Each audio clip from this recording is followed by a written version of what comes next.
नमस्कार, FM news देख रहे हैं आपके साथ मैं हूं आस्था श्रीवास्तव। रुक करते हैं अब खबरों का। बॉलीवुड एक्ट्रेस दीपिका पादुकोण के पठान मूवी में फिल्माए गए बेशर्म रंग गाने को लेकर काफी कंट्रोवर्सी हो गई है।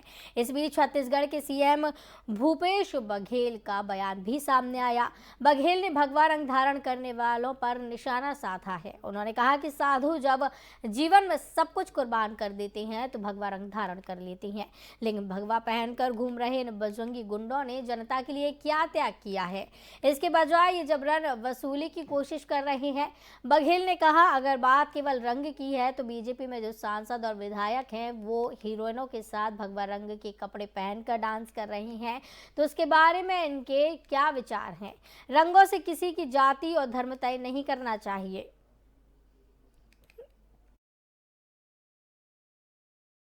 पहनना अलग चीज है, धारण करना अलग है। और धारण कौन करता है, अंगीकार कौन करता है? जब साधु संत हैं वो जब पूरे समाज को, घर परिवार को त्याग देता है तब जाके भगवा रंग है या गेरुआ रंग स्वीकार करता है। वो चीते के जो लौ है ना, ज्वाला, उसके रंग का है वो, मतलब सब कुछ त्याग दिया। अब ये बजरंगी गुंडे भगवा रंग के गमछा पहन के निकले हैं, बताया तो भले इन्होंने क्या त्याग किया है, समाज के लिए, परिवार के लिए क्या त्याग किया है। वो तो बल्कि वसूली का। बाबा गुरु घासीदास की 266वीं जयंती के अवसर पर लोरमी के पवित्र लालपुर धाम में मुख्यमंत्री भूपेश बघेल पहुंचे। मुख्यमंत्री भूपेश बघेल ने यहां 3 दिवसीय मेले की शुरुआत की। लालपुर धाम में सीएम भूपेश बघेल ने जैतखंभ और बाबा की प्रतिमा की पूजा अर्चना की। कार्यक्रम को संबोधित करते हुए सीएम भूपेश बघेल ने कहा कि बाबा ने जीव हत्या को बंद करने को कहा है और ऊंच नीच के भेदभाव को मिटाने की बात की है। नारी सम्मान की बात बाबा ने कही है। बाबा के बताए हुए मार्ग पर हमारी सरकार चलने का काम कर रही है। भूपेश बघेल ने कहा कि उनकी सरकार ने सबसे पहले सभी की अर्थव्यवस्था सुधारने का काम किया। हमारी सरकार ने जो बात कही वो काम करके दिखाया है।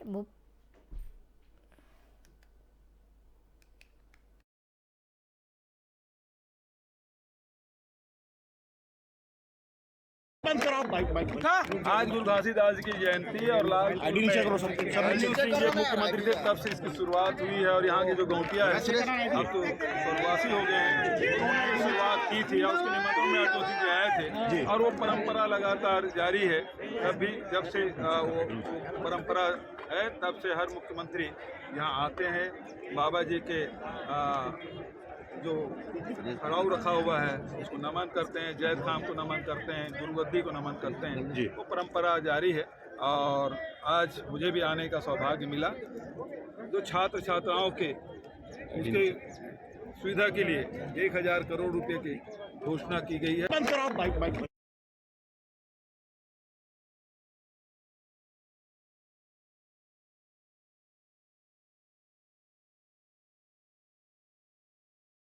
मध्य प्रदेश विधानसभा का शीतकालीन सत्र सोमवार से शुरू हुआ और सदन में शीतकालीन सत्र के पहले दिन पक्ष विपक्ष के बीच इस तरह तल्खी नोकझोंक होती रही। प्रश्नकाल के बाद कमलनाथ ने कहा, हमने पिछले सालों में अच्छे संबंध बनाए हैं। मुख्यमंत्री जी इस सदन में नहीं है, आपके माध्यम से उनसे कहना चाहता हूं कि मैंने ये कुर्सी उनके लिए गर्म करके रखी है। नेता प्रतिपक्ष डॉक्टर गोविंद सिंह ने कहा कि कांग्रेस पार्टी ने शिवराज सरकार के खिलाफ विस्तृत आरोप पत्र तैयार कर लिया है। उन्होंने कहा कि अविश्वास प्रस्ताव पर चर्चा के दौरान इस आरोप पत्र के माध्यम से कांग्रेस पार्टी बीजेपी की जन विरोधी नीतियों को घेरेगी। वहीं नरोत्तम मिश्रा ने भी पलटवार करते हुए कहा कि गोविंद सिंह पढ़े लिखे तो हैं पर पढ़ते लिखते हैं नहीं। वहीं शीतकालीन सत्र को देखते हुए सुरक्षा के कड़े इंतजाम किए गए हैं। विधानसभा के आसपास धारा 144 लागू कर दी गई। विधानसभा की सुरक्षा 3 चक्रों में रहेगी। इस दौरान जलसा जुलूस रैली पर पूरी तरह प्रतिबंध रहेगा। विधानसभा भवन या इसके आसपास एक साथ 5 लोग इकट्ठा नहीं हो सकेंगे। जुलूस, रैली, सभा या पुतला दहन जैसे प्रदर्शनों की भी मनाही रहेगी। मैडम, विधानसभा का सेशन शुरू हो रहा है, कितना इसमें बल लगाया जा रहा है, कहाँ सुरक्षा रहेगी? विधानसभा की सुरक्षा में बहुत स्ट्रैटेजिक बल का यूज़ कर रहे हैं और हमारे 3 कॉर्डन्स में बल लगेगा, इनर, आउटर और उसके बाहर भी। तो हम लोग इंसिडेंट फ्री एक्सपेक्ट करें सिक्योरिटी। आसपास धारा 144 भी लगी हुई है, जो आउटर की बात करें तो कितना इसमें क्या इंतजाम किए जा रहे हैं? आउटर में हमारे ट्रैफिक के पॉइंट्स चेक होंगे और डिस्ट्रिक्ट के बॉर्डर फोर्सेस चेक होंगे और विधानसभा के बाहर से जो एक्सेस पॉइंट्स हैं वो चेक होंगे।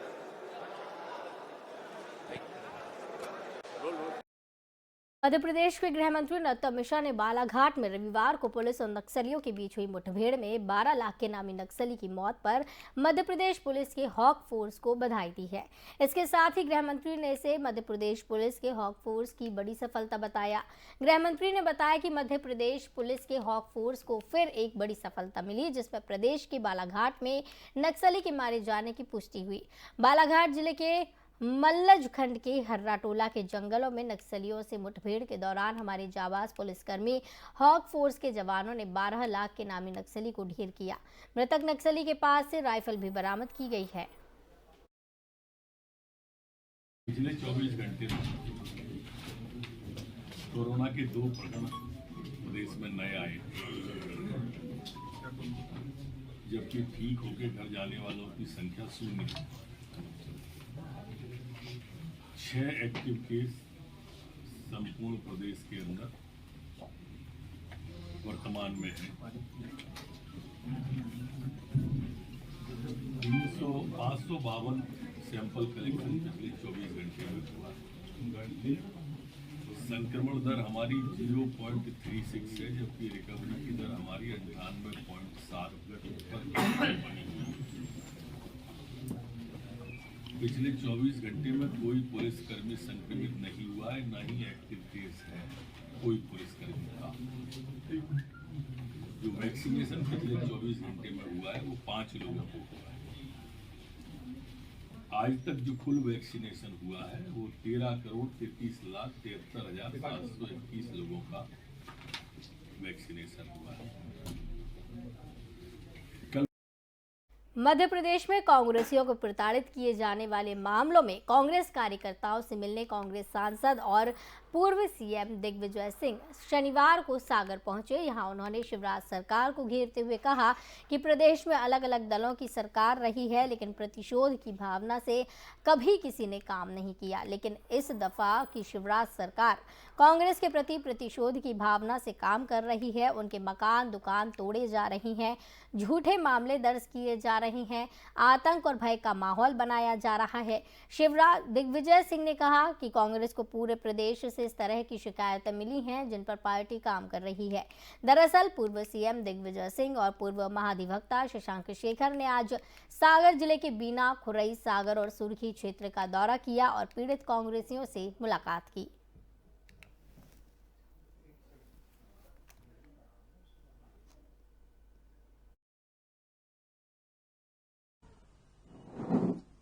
इस मामले में मैंने अपने 50 साल के राजनीतिक जीवन में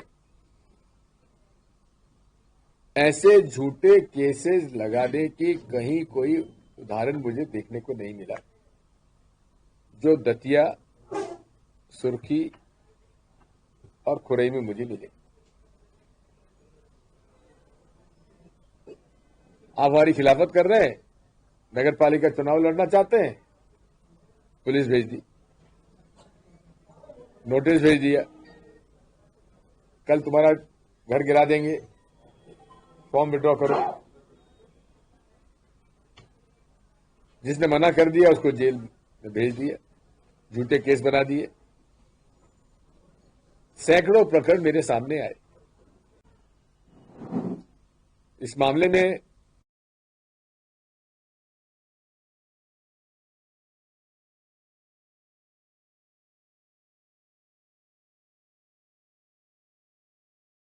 मध्य प्रदेश के गृह मंत्री नरोत्तम मिश्रा के उस बयान पर विवाद खड़ा हो गया है जिसमें उन्होंने मदरसों की पठन सामग्री की स्क्रूटनी और जांच की बात की थी। कांग्रेस विधायक आरिफ मसूद ने गृह मंत्री के बयान पर पलटवार करते हुए कहा कि मदरसों की जांच अगर होती है तो सरकार सरस्वती शिशु मंदिरों की भी जांच करे। भोपाल मध्य विधानसभा सीट से कांग्रेस विधायक मसूद ने कहा कि पार्टी लंबे समय से यह मांग उठा रही है कि सरस्वती शिशु मंदिर में संघ के लोगों को तैयार किया जाता है और संघ की विचारधारा को पढ़ाया जाता है। इसलिए सिर्फ मदरसों को टारगेट न किया जाए बल्कि सरस्वती शिशु मंदिर की भी जांच होनी चाहिए। हम तो चाहते हैं कि मदरसों की भी जांच हो और सरस्वती शिशु मंदिरों की भी जांच हो। बता दें कि गृह मंत्री नरोत्तम मिश्रा ने रविवार को अपने बयान में कहा था कि अब मध्य प्रदेश में मदरसों की पठन सामग्री की जांच जिला कलेक्टर करेंगे। गृह मंत्री के मुताबिक उनके पास कुछ मदरसों में आपत्तिजनक पढ़ाने की शिकायतें आई हैं। मदरसों को लेकर जो बयान गृह मंत्री ने दिया है उस पर मुझे ऐतराज, और ऐतराज इस बात पर है कि जब बार बार मदरसों को टारगेट करते हैं तो आपको कभी सरस्वती शिशु मंदिर भी देखना चाहिए, जो संघ के द्वारा वहाँ क्या पाठ्यक्रम चल रहा है। और ये देश गांधी का देश है और पढ़ाई स्वतंत्र है, स्टूडेंट स्वतंत्र है, उस पर कोई बाध्य नहीं हो सकता। जिस छात्र को जहाँ लगेगा वहाँ पढ़ेगा। अरे भाई, आप जो बात कर रहे हैं कि हमेशा मदरसों को टारगेट किया जाता है, तो आपने सरस्वती शिशु मंदिर की भूमिका पे भी आपने सवाल इसलिए उठाया कि जब आप मदरसा टारगेट करते हो तो दूसरा क्यों नहीं बोलते? उन पर जांच करने में, नाम लेने में आप क्यों घबराते हो? तो स्पष्ट है कि आप ध्रुवीकरण करते हो, केवल आप बांटने का काम करते हो, जोड़ने का काम नहीं करते। शिक्षा के केंद्रों को इस तरह का काम ना किया जाए। मदरसों को लेकर गृह मंत्री नरोत्तम मिश्रा मदरसों को उनका सर, मदरसों को लेकर गृह मंत्री नरोत्तम मिश्रा कह रहे हैं कि मदरसों की जांच होना चाहिए। आप क्या मानते हैं? क्यों नहीं होनी चाहिए? मैं तो पहले ही मांग करती आई कि वो मदरसे जिनको मदरसा बोर्ड या शिक्षा विभाग से मान्यता प्राप्त नहीं है, उन सब की जांच होनी चाहिए और सभी मदरसों का निरीक्षण परीक्षण हो, वहाँ किस प्रकार की गतिविधियाँ चल रही हैं और क्या काम हो रहा है। मैडम, कांग्रेस के विधायक आरिफ मसूद वो कह रहे हैं कि सरस्वती शिशु जो मंदिर है उनके भी जांच होना चाहिए, क्योंकि सरकार जिस प्रकार से जाती है। करो ना, करो। सरस्वती शिशु मंदिर की जांच करने में कहाँ आपत्ति है? हमारे यहाँ हम राष्ट्रवादी और सनातन संस्कारों के अलावा कोई बात सिखाते ही नहीं, कोई भी जांच करे। तो राजनीति का और इनको क्यों डर लग रहा है मदरसों की जांच कराने से? भाई होने दीजिए जांच, राष्ट्रहित में जो काम हो वो चले निर्विघ्न और जो नहीं है वो बंद हो। मैडम, विदिशा में भी एक मामला आया है जिसमें मदरसों में हिंदू बच्चे पढ़ाई कर रहे हैं, तो क्या मानते हैं इस तरह से जो पढ़ाई हो रही है? ये मेरे संज्ञान में नहीं है कि कुछ हिंदू बच्चे भी। मंदसौर के शामगढ़ पुलिस को वाहन चोरी करने वाले गिरोह का पर्दाफाश करने में बड़ी सफलता मिली। टीआई कमलेश प्रजापति ने मीडिया को जानकारी देते हुए बताया कि 17 दिसंबर को मोटरसाइकिल टीवीएस स्टार सिटी चोरी हो गई। शिकायत मिली थी, जिसकी पतारसी के दौरान मुखबिर की सूचना पर कार्रवाई करते हुए दो शातिर चोर रामदयाल पिता कारूलाल धाकड़ उम्र 30 साल निवासी खजूरी पंथ, लाल सिंह पिता पीरू सिंह उम्र 20 साल निवासी लालपुरा थाना शामक को गिरफ्तार किया। दोनों आरोपी गण के कब्जे से 7 मोटरसाइकिल वाहन, एक होंडा एक्टिवा स्कूटी जब्त करने में सफलता मिली है।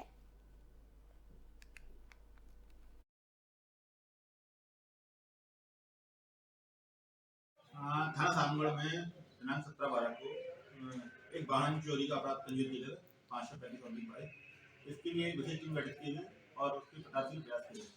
जो मुखबिरदारी सूचना पर टीम के द्वारा कार्रवाई करते हुए 2 लोगों रामदयाल धाकड़ एवं लाल सिंह का पीरू सिंह सोनिया, इन दोनों को पकड़ा है और इनके कब्जे से 8 मोटरसाइकिल वाहन जब्त किए। और एक सट्टे का भी मामला था पूरा। कल दिनांक को पुलिस द्वारा कार्रवाई करते हुए 7 लोगों को जुआ खेलते हुए पकड़ा था, जिसमें करीब 69,200 रुपये। नर्मदा तट के सिवनी घाट पर एक अज्ञात युवक के शव मिलने से सूचना मिली। सांडिया चौकी पुलिस मौका स्थल पर मामले की तफ्तीश में जुटी। चौकी प्रभारी प्रकाश सिंह राजपूत के अनुसार बताया गया कि नर्मदा नदी में एक युवक का शव दिखने की सूचना विधायक ठाकुर दास नागवंशी ने दी। उन्होंने बताया कि मौका स्थल पर एक युवक पानी में मृत अवस्था में है। इसके बाद तुरंत थाना प्रभारी सहित अनुविभागीय अधिकारी को सूचित किया गया। अभी मृतक की पहचान नहीं हो पाई है, मामले की जाँच की जा रही है।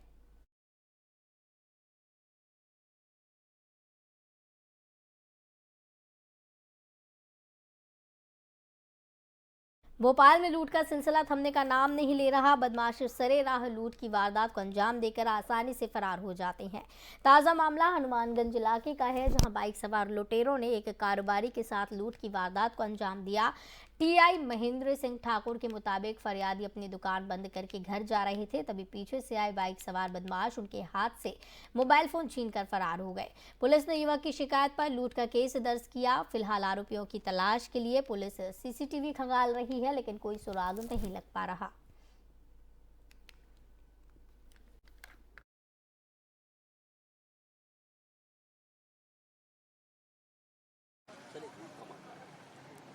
अमित चौरसिया निवासी इब्राहिमगंज के द्वारा थाने में रिपोर्ट की गई कि वो कबाड़ खाने रोड पे कल शाम के टाइम जा रहे थे। टाइम उनको एग्जैक्ट याद नहीं है और उनके साथ जो है पीछे से दो लड़कों ने आके जो है मोबाइल छीनने की घटना कारित की, जिस पे से धारा 392 आईपीसी का अपराध पंजीबद्ध करके विवेचना लिया गया है।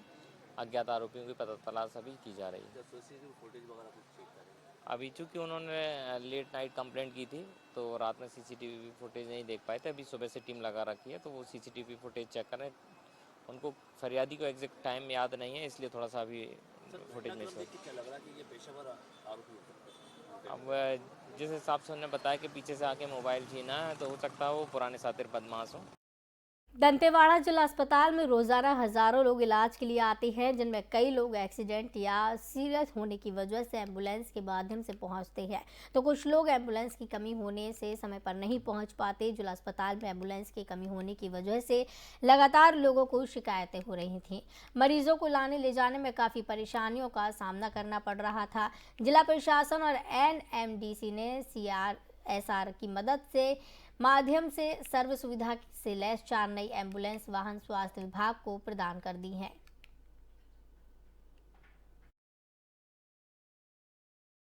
दंतेवाड़ा जिला में 4 ब्लॉक हैं। चारों ब्लॉक के लिए चरित वाहन दिया गया, जिसमें ग्रामीण लोगों को स्वास्थ्य सुविधा मुहैया कराने के लिए जिला प्रशासन और NMDC CRSR मदद से ये प्रोवाइड किया जा रहा है, जिसमें आम पब्लिक जो जिसको ज़रूरत है गांव लेवल में उसको अपन स्वास्थ्य टीम के माध्यम से उनको गांव-गांव तक जाकर प्रोवाइड कराएंगे। जैसे जितने भी, उसके अलावा जो नेशनल प्रोग्राम है उसमें भी अपन इस गाड़ी का उपयोग करेंगे, हाट बाज़ार में यूज़ करेंगे और टीकाकरण जो भी नेशनल प्रोग्राम है उसमें सब हम इस गाड़ी के माध्यम से उपयोग करेंगे। जी हाँ, 4 एम्बुलेंस जिला प्रशासन और NMDC CRSR मदद से आज 4 एम्बुलेंस 4 ब्लॉक के लिए प्रदान किया जा रहा है और इससे हमारी स्वास्थ्य सुविधाओं में के सुदृढ़ीकरण में बहुत ही झारखंड स्थित जैन समाज के प्रमुख तीर्थ क्षेत्र समीर शिखर जी को सरकार द्वारा पर्यटन क्षेत्र घोषित कर अन्य व्यवस्थाएं करने का प्रयास किया जा रहा है, जिसका पूरे देश में जैन समाज मांग कर रहा है। विदिशा में भी जैन समाज के साथ अन्य समाजों के सदस्य और पदाधिकारियों के साथ सभी पार्टियों के जनप्रतिनिधि एकत्रित हुए। एक साथ विरोध प्रदर्शन में जुलूस निकाला गया। शहर में जैन समाज द्वारा मौत जुलूस निकाला। शहर के मुख्य मार्गों से होते हुए ये जुलूस निकला, जिसमें समीर शिखर जी में पर्यटन क्षेत्र न बनाए जाने की मांग की है। जैन समाज के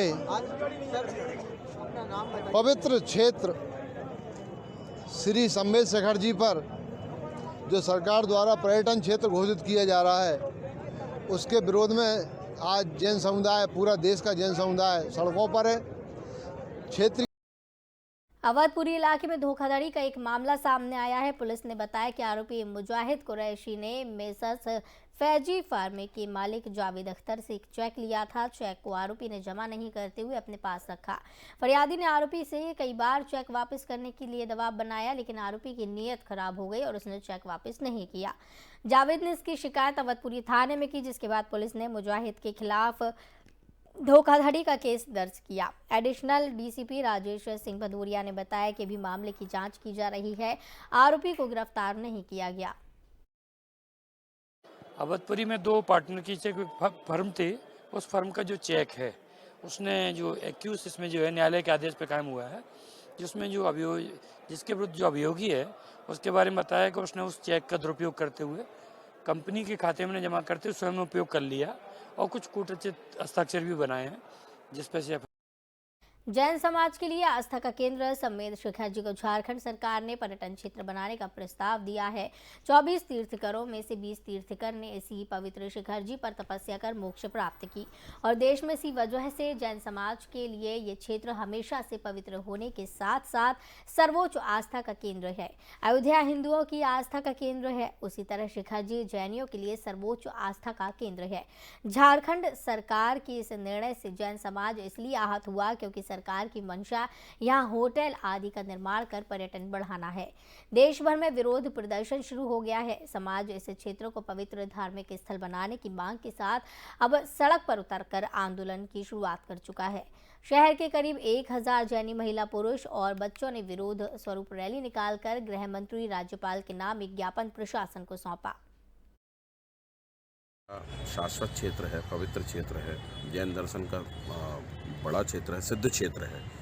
उस क्षेत्र पर सरकार ने, झारखंड सरकार ने एक प्रस्ताव दिया जिस पर उसे पर्यटन क्षेत्र घोषित किया गया है।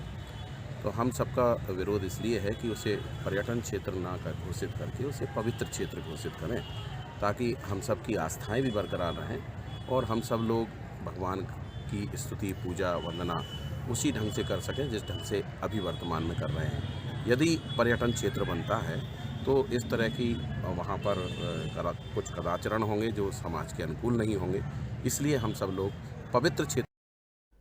तो इस बुलेटिन में फिलहाल इतना ही। मुझे दीजिए इजाजत। नमस्कार।